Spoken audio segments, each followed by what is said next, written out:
you. Come and have a seat here. Thank you. Happy International Women's Day. Thank you very much, and to you too. Thank you very much. So lovely to be with you. This conversation will be in two parts, so I'll have a few minutes with the Honourable Minister, and then we're going to invite our collection of unicorns to ask a few questions. Is that okay? Absolutely fine. So, Prime Minister Modi has been speaking about Amrit Kaul, and your recent budget is really designed around putting this into action. Taking, as Manoj said a moment ago, India from 75 years to 100 years of independence. And the world has taken note of this incredibly ambitious budget document. Ambitious goals of inclusive growth, technology-aided development, healthcare transformation, energy transition and climate action, and a cycle of investment fueled by the private sector. And interesting that Manoj made that announcement just a moment ago. But I'd love you to give me an overview of what you're trying to do. Thank you for having me here, and also thanks Manoj. You've always been one of those very energetic, trying to get India on the top always, and that effort has actually today taken shape like this, and I'm very appreciative of all the efforts that you're putting to get India across to the globe. This budget is somewhat special in that it continues from the last, which was a pandemic time creation, the budget itself, coming up with the formulations for recovering the Indian economy since after the COVID-19. But even as we did that, soon after the budget was announced, you had the second wave, and we had to supplement the announcements made in the budget with additional doses of support to the sections which were hard hit by the second wave. So bringing that to be continued from last year, because we took the formulation that capital expenditure through public building of infrastructure itself will be the only route through which our recovery can be expedited. But this becomes special because not only because you're continuing from last year, but also making sure that recognizing we are at the 75th year of India's independence. The next 25 years leading India to be at 100 years are very critical for our development. For such a development where you shall be the leader in very many areas where our Indian youth have shown their capacity in using technology, in showing that entrepreneurial skill without having to be, run of the mill, by being great disruptors. So we understood the strength, and that has been manifested in very clear ways, in that for a country during the pandemic, with all the lockdown and its restrictions, you still could manage 42 or 45 unicorns within 2 years. That's actually the power of the youth, the power of idea, the power of showing that entrepreneurs are capable of delivering. And that's what we saw during these 2 years. So this budget is special because we recognize that power. We recognize that nearly 60% of Indian population are young and revving to move, and that Indian population, which is all below 30 years of age, will in the next 25 years be the next generation to bring out the best talents that India can put out. Therefore, we wanted this budget to speak for the next 25 years, create an India where not just basic amenities, but technology-driven amenities will be available, give every facilitation that these startups require, these young entrepreneurs require, and make sure for that the basic framework and fundamentals of infrastructure, whether it is optical fiber, whether you need the necessary framework for Industrial Revolution 4.0, whether you can have deep dive into deep tech, for which you need certain kinds of investments. We have announced all that in this year. So when we refer to the Amrit Kaal, it's more and more of digitization, more and more of technology. Infusing technology into a country in every aspect of our business is going to be a challenge because we are also labor rich in the sense intense skilled, semi-skilled, partly skilled, high technology skilled youngsters are in abundance.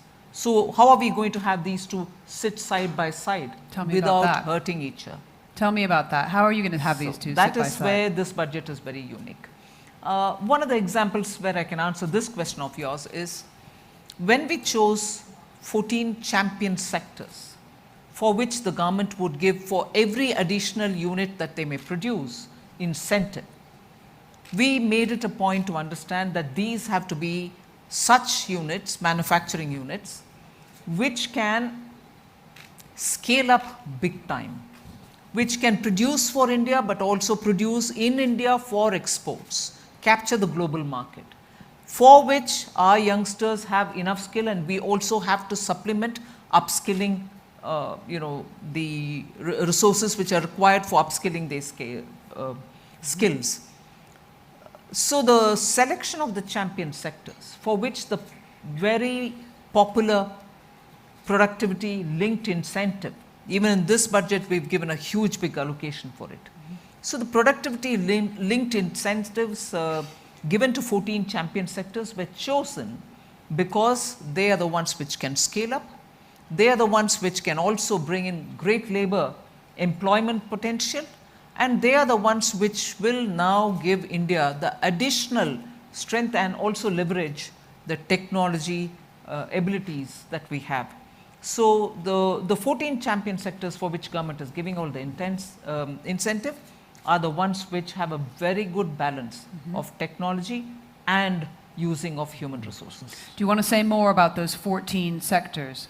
They are also sunrise sectors largely. They are also the new sectors where we want India to have the lead, not without reason, because we have the skills for it, we have the scaling up potential here, and especially when since early 2020 the world is looking for sourcing their materials, sourcing the requirements that they have, consumers also looking for markets and for being part of the global value chain from outside of just one country. Why not it be 1+1? I'm not naming the country, that country plus one. We are not just plus one now, we are the one on many things. And we are the one in that country which is fairly law abiding, has shared value systems with many of the democratic countries, and above all, truly democratic, I would think. Truly democratic. Let people tell us that we are noisy in democracy, but that's how it should be.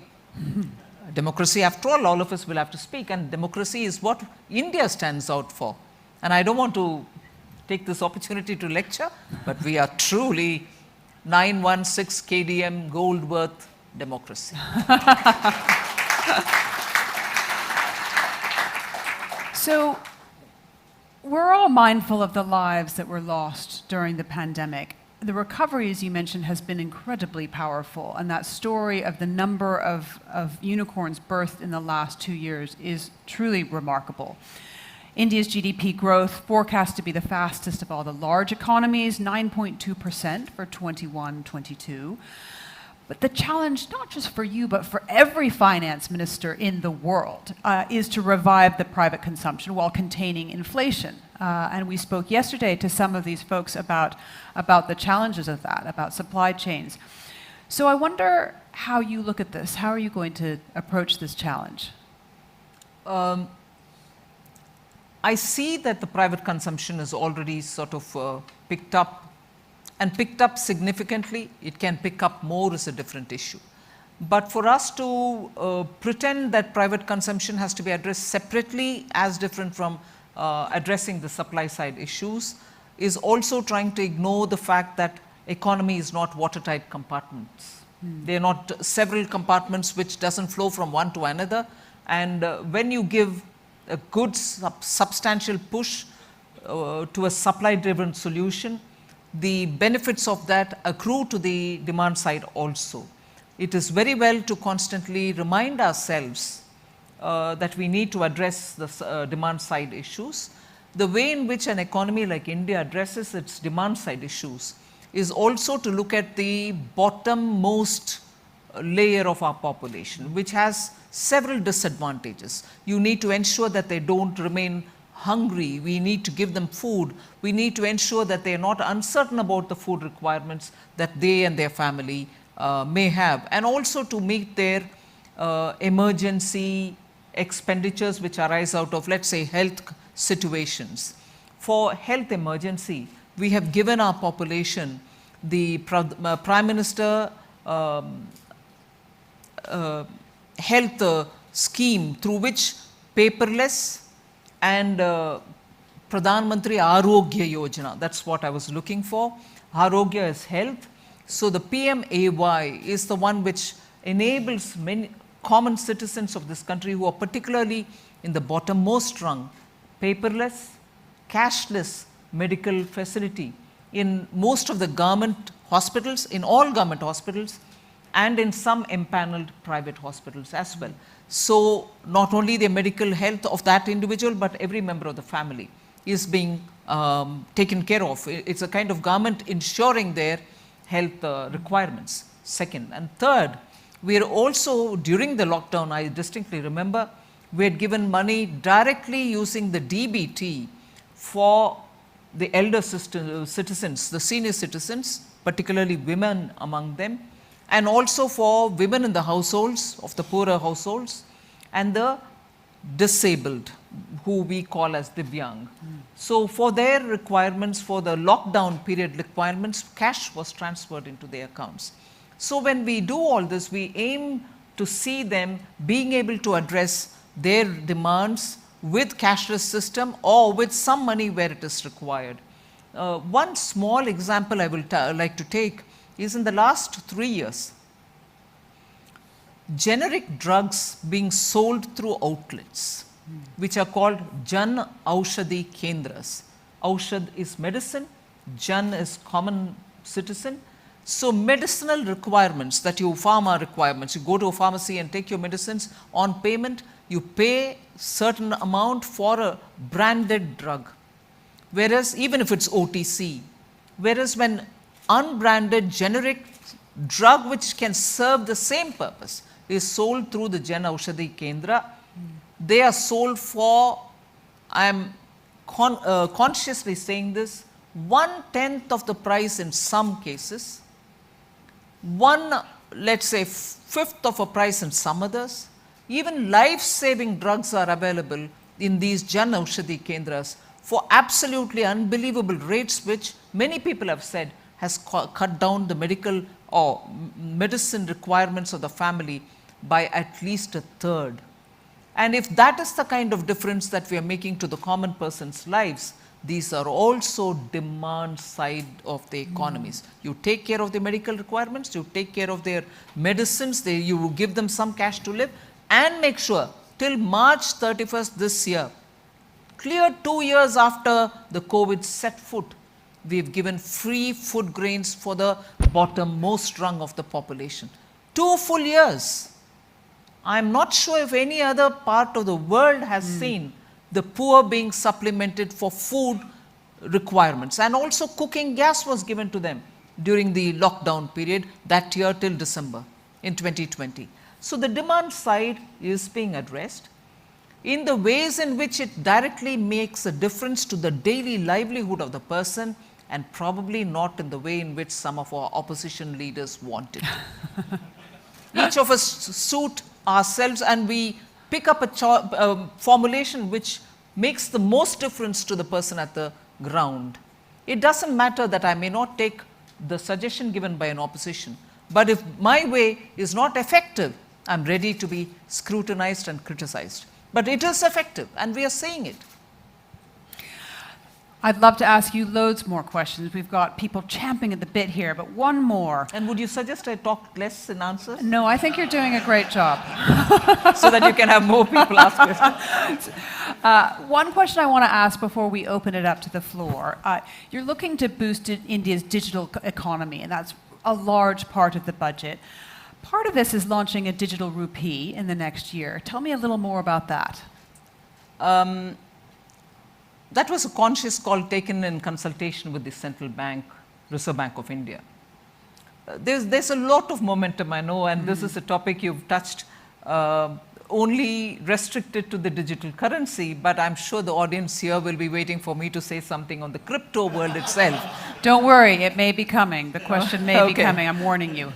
So the digital currency is something which we've had a lot of consultation with the Reserve Bank, and we would like them to design it the way they would like to do it, but this year we expect the currency to come out from the central bank itself, because we see clear advantages in a central bank driven digital currency, because in this day and age, bulk payments happening between countries, large transactions between institutions, large transactions between central banks themselves of each country are all better enabled with the digital currency, and therefore we think the RBI would be looking to see how best they can come out with it.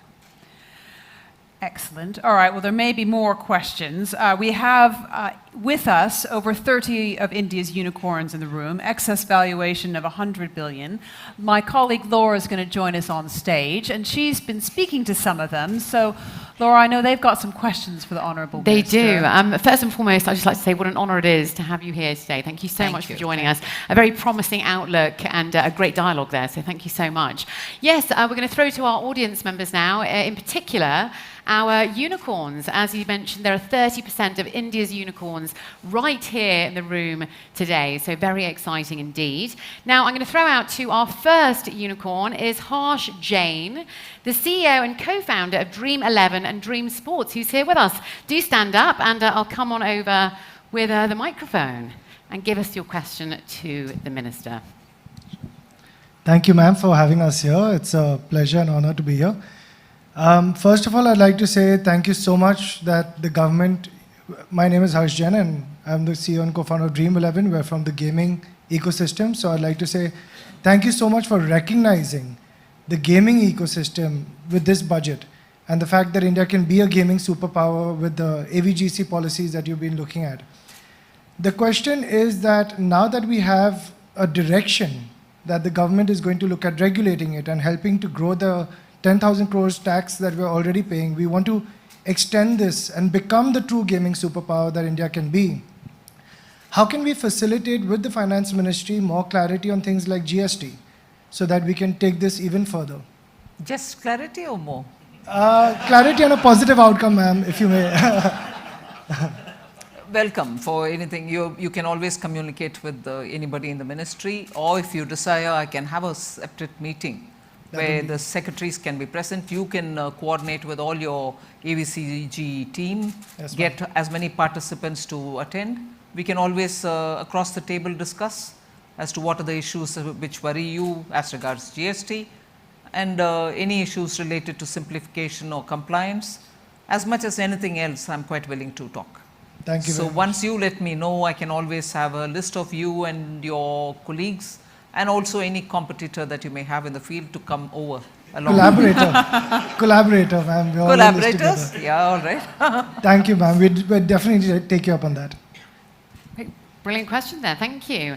We move on over now to Ashish Singhal, founder and CEO of CoinSwitch, who was also on my panel yesterday. Hello, ma'am. It's an honor to be here. The most dreaded sector, the crypto sector, and I represent that. I told you it was coming. But it's a very welcome move of the taxation in the budget, I must say. And my question goes obviously to the crypto industry in itself, which is the sector has seen tremendous growth in the last 1.5 to 2 years, not just in India, but globally as well. Now, many leading nations are taking the step forward in regulating this sector. What are your views, ma'am, in regulating the sector in India, and how do you see this progressing, the crypto sector, the VDA sector in India going forward? You know, the antennas go up when I talk of crypto. Well, the consultations are on. You're welcome to participate in it. Anybody else here who's interested in this domain, you're welcome to participate. After the consultation process gets duly completed, the ministry would sit and probably mull over it, which is required because we need the executive to be sure that we are not, crossing any legal requirements, post which we'll come out with saying what's our position on it. I know you've sort of led me to say, are we regulating it or are we banning it? I'm not getting into it now. But after that, after the consultation, yes, we'll be talking about it. And I'm glad you welcomed the taxation. Do you see a future for crypto within India? You know, many Indians have seen a lot of future in it. Yeah. And therefore, I see a possibility for revenue in it. A great question and, of course, a great answer. We move on now to Umang Bedi, co-founder of Verse Innovation. Good morning, ma'am.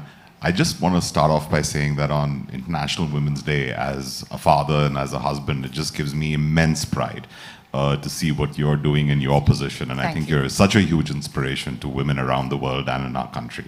My question is really leading on the 3 points that you raised. One, I think this has been an iconic budget from so many ways, right? It is a true recognition of a digital-first budget. The second part that you talked about with unicorns being formed and the pace at which innovation and capital is growing. How do you think these two can get married in the sense that what can startups do in conjunction with the government to drive innovation, to fuel the growth that you've charted out for the next 25 years? I'll reframe your question. What can startups do? What else and what more can startups do in conjunction with the government? Because I think in the last few years, since after the Prime Minister announced startups and the momentum for, startups and the support that the government has to give for the startups, in 2016 we had a major gathering in the Vigyan Bhavan with the Prime Minister inviting all the startups then. Since after that, I think the government has been constantly engaging with startups from Bengaluru, from Hyderabad, from Gurgaon, and trying to work to see how we can facilitate. But of course, every time I come to to Bengaluru, because I'm an MP from this region, we've had different segments within the startups meet us and talk to us. That need not be informal. If you want a formal mechanism, you're always, and I think the Department of Industry and Internal Trade, DPIIT, is also the nodal ministry, and they are also engaging with the startups. But if you think you would be better off engaging with the finance ministry, I'm quite open. I'll fix up a date in let's say in 1.5 year, and again another date in the second half year, and we can always have a lot of exchanges. But even otherwise, you're welcome to write to the ministry, send an email, we are there responding to it. So you choose the way in which you want to engage with us, over and above all that is happening already. I'm quite okay with it. There was a suggestion yesterday that people wanted more accelerators to help startups. Do you want to address that at all? I'm not averse to it. I'm quite okay. But tell me where you want to locate it, how do you want to have it, and what are the ways in which you see an acceleration required. Okay. I'm okay to work with it. All right. Thank you, Rest. We have another question from Kunal Shah, who's the founder and CEO of Cred. Here we go. What's your question? Ma'am, it's an honor to be here. Out of the unicorns that came, I think bulk of them were fintechs, and the volume of fintech unicorns is likely to just keep rising. Would like to get the government's view on two topics, particularly digital lending through fintechs particularly, and how do you see role of neobanks or digital banks going forward? Will it eventually move away from the current players and have more players participate in that? Banks. Yes. This budget again is unique in having announced that through the country we'll set up 75. And when I say through the country, I immediately want to correct myself, saying if I'm talking digital, what am I talking through the country? You can all be here in Bengaluru, but still be through the country. So 75 DBUs, digital banking units, have been announced in this budget. Now, even as I'm talking, or when we were talking about it, there was this thought coming in the minds of people who normally put the checks and balances into the system, said, will you have that many number of promoters coming to set up digital banking units? Because when we announce something, gone are the days when it means government is going to do it. We announce our intention saying we like to see it this way. We want people to benefit from this. And when we announce it, we say we'll make an enabling policy for it and make sure if there are some hand-holding required, we'll provide it. But it certainly does not mean that that is going to be done by the government exclusively. So when I announced 75 DBUs, digital banking units, implicitly it meant that we are looking at people who want to set it up and we'll be with them. Now, I'm glad you asked that question, and I like to see you being the first one to set up a DBU and soon be followed by many others looking at your success to have many more DBUs in this country. We want DBUs because India is at a stage where, in spite of 75 years of pushing through a nationalized banking network, banking and financial inclusion has really not been as much as what we wanted it to be, and that made Prime Minister to come up with the Jan Dhan Yojana in 2014, where he said, I want every individual families to have accounts. I want every individual to have account. And it was on a mission mode that we worked, because I do remember being in the finance ministry then as the junior minister and working on the PM Jan Dhan Yojana. And it is because of that, let me tell you, that during the pandemic, and because simultaneously we built on the Aadhaar, the DBT and everything else, we were able to deliver at the doorstep through the DBT the kind of monies which had to reach them. Whether it was for relief, whether it is their due entitlements, everything reached because of the DBT and because of the digitized approach to banking. Now that digitized approach will have to now convert itself to be completely served through digital means. And I think our citizens have lapped up digital apps for various functions.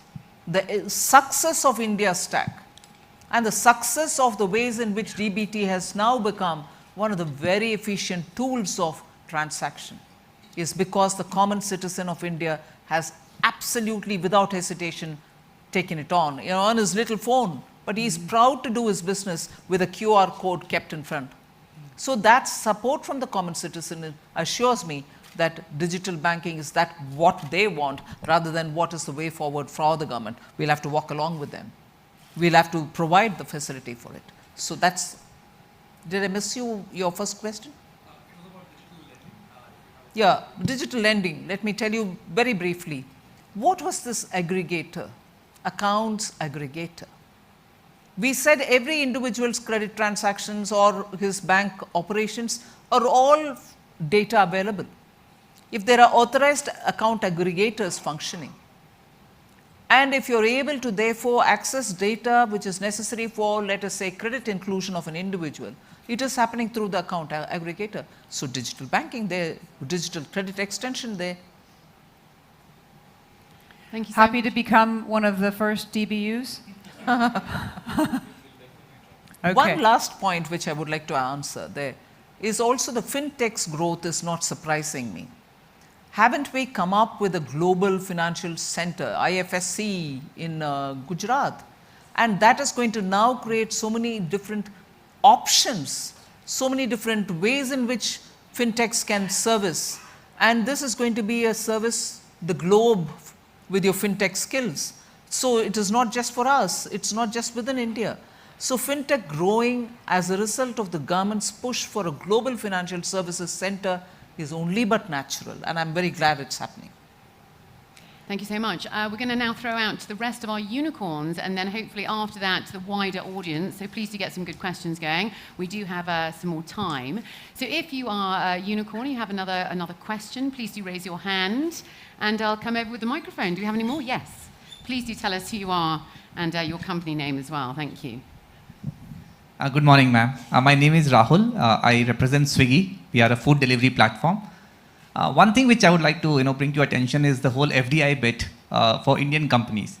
So historically, mostly strategic capital used to come through the FDI route, but today it's a lot more investor capital, which is financial in nature. They do not want to control these companies. So the whole concept of majority foreign owned, but India controlled.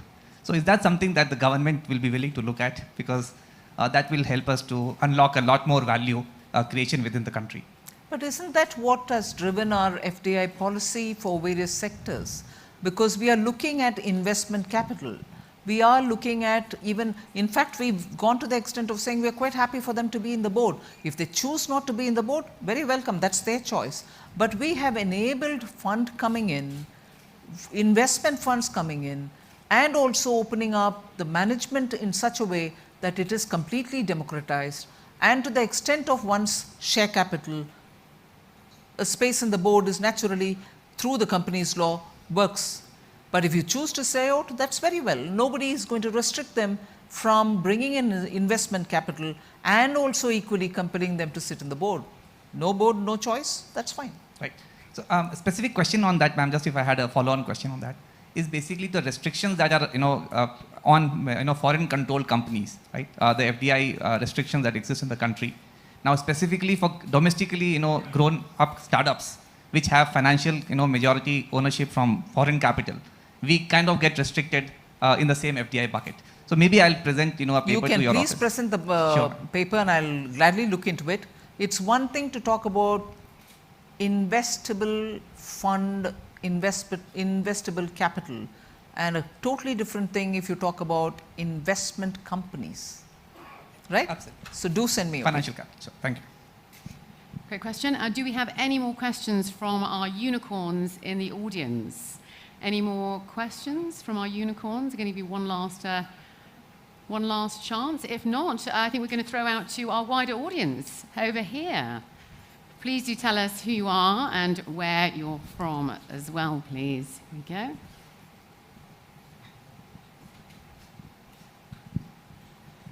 Thank you, ma'am. Myself, Dr. Vijay Holimut. I'm founder of Witsbox IT Solution. So we do make chips, fibrous chips. So we have customers across the globe. One of my major concern is that we do have customers in China as well. So they have a law to protect IPs for Chinese companies if there is any conflict. So there is a Beijing Trade Center, and then in collaboration with the WTO, they can resolve it. But I haven't seen any things from the Indian government. I was in touch with the Ministry of Foreign Trade. So the answer was not encouraging. So I was wondering how we can protect our IPs. We should, especially we are in processors, graphics computing. I think you might be knowing AMD or Intel companies. We are into that. So we are export oriented. I'm concerned about how we protect our IPs I would like to have assistance from the Indian government. Thank you. I think on IPs, I'd like to believe in the last few years, extensive consultation had happened. Please do sit down. Consultation had happened. A policy was put out. The policy was adapted later. After the consultation, it was adopted. Several mechanisms to reduce the time from the time of application to get the approval has been made. The time has been reduced. And also the number of approval giving specialists who are got to be recruited had also been brought in. There was an IPAB, the Intellectual Property Appellate Board, which got revamped. It was abolished. The entire process had to be cut down in terms of any litigation that arises out of it. And in fact, I was saying yesterday when I met up with the startups, I recognize and I fully appreciate the effort the Delhi High Court has made in that they've set up a separate bench to take care of litigation arising out of increasing number of patent-related, copyright-related cases, and that is now going to be spread all over the country. You're going to have probably in Bengaluru, in Chennai, or Bengaluru, Hyderabad, and Mumbai. So no backlogs in litigation, speedy disposal, and also a judicious approach to the matter. The framework has also been made, rules have been set. And this is all about handling cases arising out of conflicts, dispute arising out of IP-related matters. That's moving fast. I can see it. I was part of the High Court where I went to inaugurate this whole bench that they've set. So a separate bench to handle. But if you're asking me about specific time that it takes for a patent to be registered and to be carefully protected through proper rules,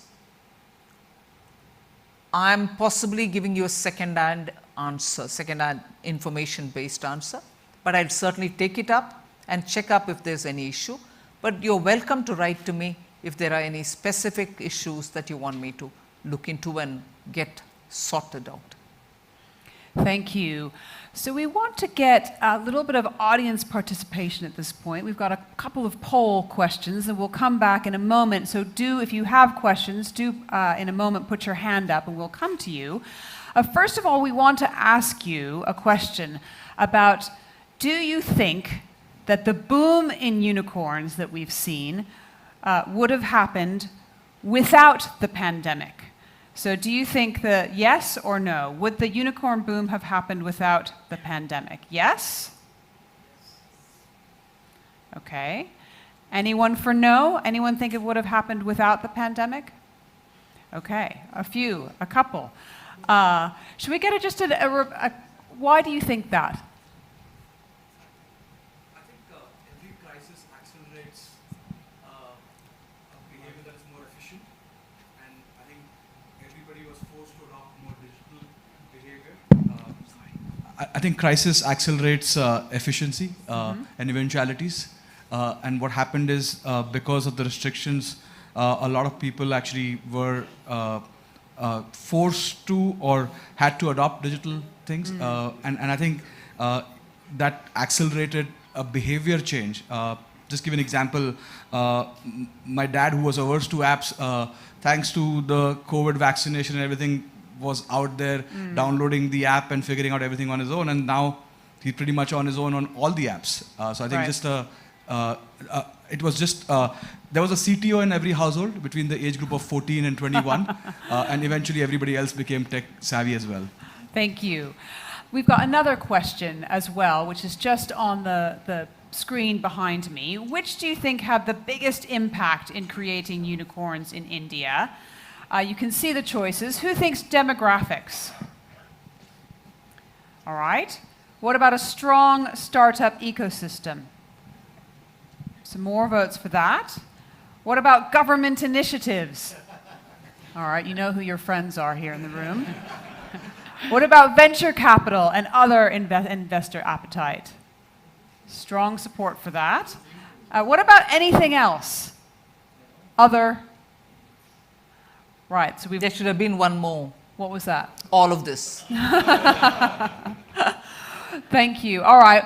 What other questions have we got from the audience? We're going to throw out to the audience one more time. Let's this lovely lady over here, if you tell us who you are and where you're from as well, please. Thank you. I'm Shweta Rajpal Kohli from Sequoia Capital India. And I think initiatives like the India Global Forum that are talking about taking Indian startups global is a fantastic move. And ma'am, under your leadership, both your ministries, the Ministry of Corporate Affairs as well as the Ministry of Finance, has moved significantly forward on the proposal to allow startups to list directly overseas. And we strongly believe, as we engage with many founders like the ones you see in this room and unicorns, that they are now ready to perhaps tap overseas capital markets. We'd love to understand if there's any movement forward on that reform, which we think will be the biggest game changer for putting Indian startups on the global map. You're aware of the position. We moved forward and we'll move forward. Ma'am, any timelines, because startups are waiting to understand this? That's more like a journalist's question rather than a business's question. Yes, any more questions? Obviously in line with our theme, the New India Inc. Yes, a gentleman over there. Maybe there's a microphone at that end, so we don't have to run over. Yes, you just tell us who you are and where you're from as well, please. Very good morning, ma'am. My name is Manohar. I'm CFO at ShareChat. We are a regional language social media platform. My question to you is, as we see more investor interest globally, there is a small restriction that is put on foreign portfolio investors from investing in foreign direct investments. And considering that we want to supercharge the investment ecosystem, is there a thought process in terms of resolving this as public market investors start looking at private companies more keenly? Should we think in the direction of resolving this, which will probably open more capital doors? How do you want us to solve it? This restriction looks like, it was probably very good in older days, but now the lines between public and private companies is blurring, and all it needs is for them to go through the process of setting up a new entity. The same entity cannot invest in FDI and FPI. If we can take some steps in direction of resolving this, maybe on a case-by-case basis, that would, I think, open many more capital space. Let me work out something. Thank you. Time about 5 more minutes. There's 2 questions just in there. Obviously on International Women's Day, delighted to take questions from women, especially. Tell us who you are and where you're from, please. My name is Bharti Harish, and I run a boutique called Madhurya to promote Indian heritage weaves and crafts. My question to ma'am specifically is that among the unicorns, there are only 5 women. So I would like to, she's our first woman finance minister. I would like to understand from her what should we as women change in our attitude or outlook so that we can come more confidently to the forefront and lead and become more unicorns as well. They should just observe you. Soft and gentle but firm. I've seen your hand being put up 3-4 times and finally the mic reached you. Perseverance. Thank you. Well, that is a good moment to end on. So we want to thank all of you for your attention, for participating, and for your commitment to building the new India Inc. And thank you so much, Honourable Minister, for being with us here this morning. Happy International Women's Day. Thank you very much, and it was great being here. Thank you. We'll be back in just a moment, or as a networking break, and we look forward to seeing you shortly for a discussion on an inspiring journey with Executive Chair of Biocon, Kiran Mazumdar-Shaw. See you in a moment.